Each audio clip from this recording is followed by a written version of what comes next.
ke sorotan lain, Saudara. Setelah di bulan Mei ini ada sell in May and go away dan juga pergerakan bursa dinamikanya cukup tinggi. Nah, apa yang akan meramaikan bursa di bulan Juni? 2 hari lagi kita akan masuki awal bulan yang baru. Nah, pagi ini kita akan berbincang dengan Alfred Nainggolan, Kepala Riset Pros Kapital. Ada apa sih di bulan Juni? Selamat pagi, Bang Alfred.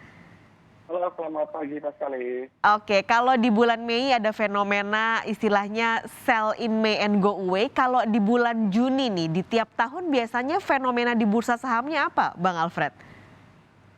Iya, kalau untuk bulan Juni ini berdasarkan historis ya, dalam 5 tahun memang mayoritas indeks IHSG di bulan Juni mengalami return positif. Juni, Juli, Agustus adalah momen yang bagus sebenarnya bagi IHSG secara historis. Cuma kalau untuk bulan Juni ini kan memang ada special case. Khususnya tadi untuk rapat The Fed nanti yang akan dilakukan di pertengahan Juni. Jadi ini menjadi sentimen yang bisa dikatakan menjadi concern pasar. Karena kenaikan The Fed waktu di awal Mei kemarin, ketika bursa kita sedang libur hari raya, begitu bursa dibuka libur hari raya, koreksinya cukup dalam sebagai imbas dari kenaikan suku bunga The Fed. Oke. Nah, selain itu juga di bulan Juni ini akan ramai dengan yang namanya dividen. Kita perkirakan Juni-Juli menjadi puncak pembagian dividen untuk tahun ini. Jadi itu kira-kira sentimen-sentimen di bulan Juni yang cukup penting yang bisa mempengaruhi atau mendrive IHSG kita. Oke, kita bahas yang The Fed dulu, Bang Alfred. Kalau di bulan Mei ini cukup gonjang-ganjing dan bikin bursa anjlok di bulan Mei. Kalau di bulan Juni, apakah kejatuhan bursa bisa sedalam di bulan Mei ketika ada keputusan dari The Fed? Ya, ini yang memang masih agak sulit diprediksi ya. Karena apa? Bahwa untuk Juni ini pasar tidak hanya menanti besaran kenaikan atau dilakukannya kenaikan suku bunga The Fed. Pasar masih melihat outlook The Fed sampai akhir tahun nanti.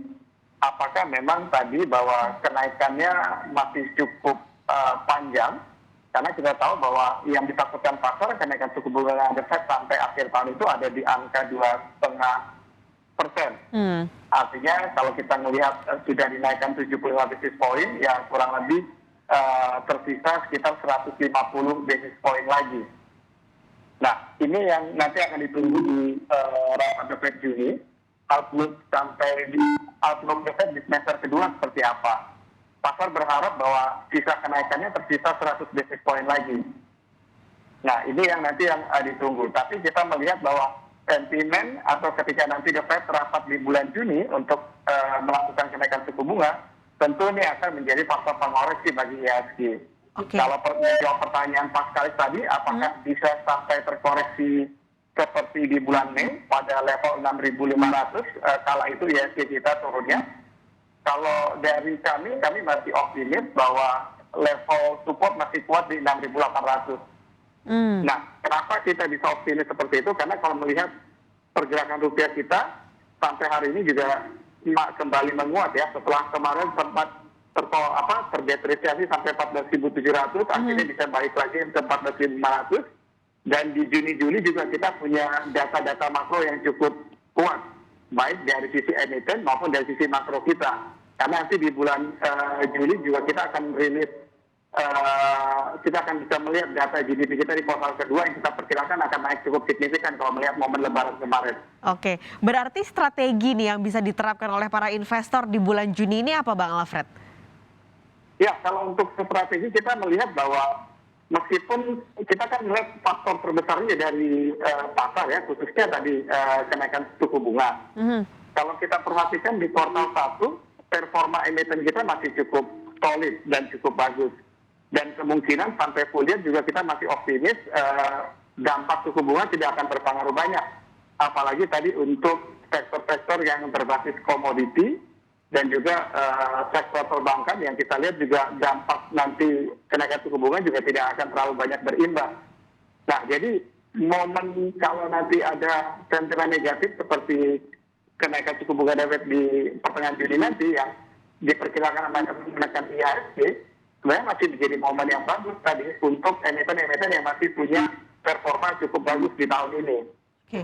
Jadi mungkin tadi lebih memperhatikan tadi saham-saham yang memang kinerja kuartal satunya juga cukup cemerlang ya. Aha. Dan itu kebanyakan diisi oleh emiten-emiten yang berbasis komoditi dan juga sektor perbankan. Oke, komoditas dan juga perbankan yang harus dicatat.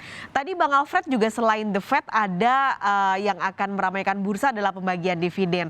Nah, berarti apakah investor nih di awal Juni ini belum masuk bulan Juni tapi sudah akan mulai bisa mencari potensi cuan dari pembagian dividen yang akan dilakukan emiten sampai Juli nanti? Ya, kalau potensi tetap tentu bisa ya. Tapi concernnya lebih kepada tadi emiten-emiten yang punya historis membagikan dividen yang cukup besar. Yang kedua, bahwa yang belum melakukan rapat umum pemegang saham atau pengumuman dividennya belum dikeluarkan. Jadi itu menjadi momen yang terbaik untuk mengharapkan mendapatkan cuan dari momentum pembagian dividen. Karena biasanya tadi begitu dividen sudah dibagikan, sentimen terhadap harga sahamnya juga tidak terlalu cukup kuat. Atau ketika diumumkan juga, sentimen dividennya sudah mulai berkurang. Oke. Jadi sebenarnya momen ketika mengharapkan mendapatkan momentum untuk musim dividen adalah ketika emiten tersebut mendekati melakukan RUT tahunannya. Nah, tinggal nanti mana emiten yang punya historis dividen besar, dividen referensi besar itu bisa menjadikan pilihan untuk mendapatkan momentum pembagian dividen. Berarti benar-benar harus dilihat siapa saja emiten yang belum membagikan RUPS dan belum rapat berarti ya untuk pembagian dividen. Ya, betul. Terakhir Bang Alfred, tadi Bang Alfred bilang masih optimis meskipun level supportnya tadi di 6.800 ya, lebih tinggi lah dibandingkan dengan 6.500 di bulan Mei ini. Tapi apakah di bulan Juni ini akan bisa tetap bertahan di angka 7.000 IHSG kita?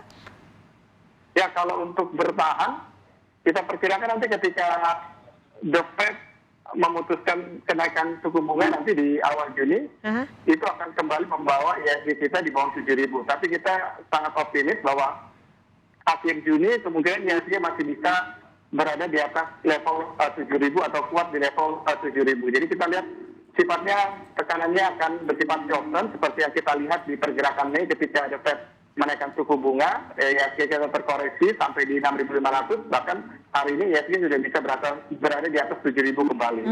Oke, jadi kita nantikan di bulan Juni ini dan ada beberapa catatan juga untuk para investor jika ingin mengambil cuan dari dividen yang dibagikan oleh emiten. Terima kasih Bang Alfred sudah berbagi tips pagi ini di Kompas Bisnis. Sehat selalu Bang Alfred.